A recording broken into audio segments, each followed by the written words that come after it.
өз пәнімді, мамандығымды сүйемін. Құқық негіздері пәні мұғалімі болу мақтанышым, ал құқық негіздері пәні мұғалімі болу менің өмірімдегі маңызды рөл. Жас ұрпақты құқықтық біліммен қамтамасыз етіп, заңға құрмет сезімін ояту менің мақсатым.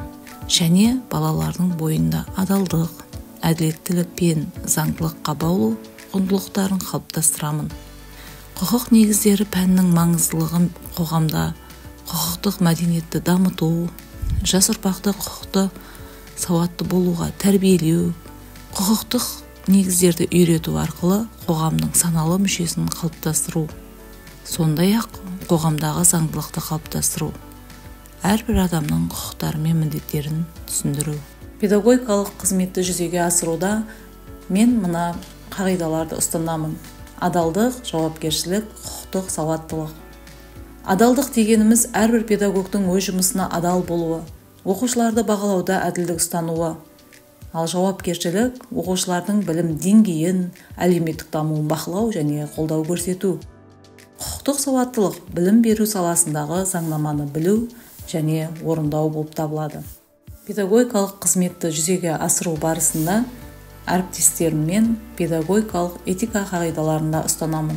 Ол өзара құрмет, құпиялылық, әділеттілік.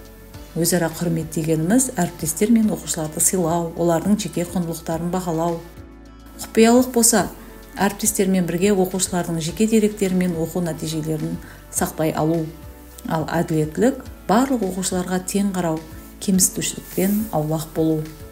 Өзім атқарып отырған педагогикалық қызмет саласындағы кездесетін қиындықтардың алдын алу үшін осы үш ұстанымды әрқашан жүзеге асырып отыруым керек деп ойлаймын. Оның ең біріншісі өзін-өзі әрқашанда дамытып отыру, екіншісі адал жұмыс істеу, үшіншісі тәртіп және жауапкершіліктің болуы.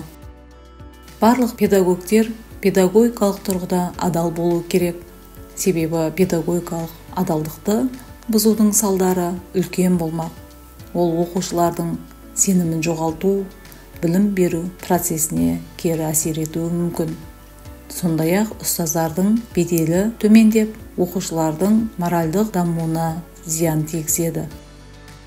Оқушыларымның жеткен жетістігімен әрқашан мақтанамын. Және мектебіміз үшінде ол мақтаныш, үлкен абырой.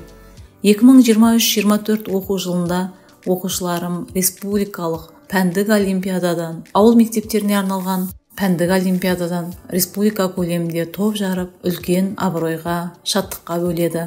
Және де жыл сайын оқушыларымыз ғылыми жобаларға қатысып, басқа да байқаулар мен конкурстарға қатысып, жүлделі орынмен өздерінің білімдерін өмірде қолдана алатын жағдайда екенін дәлелдеуде. Сөзімді қорытындылайтын болсам, мен өз кәсібімді сүйемін және кәсібіме адалмын деп ойлаймын.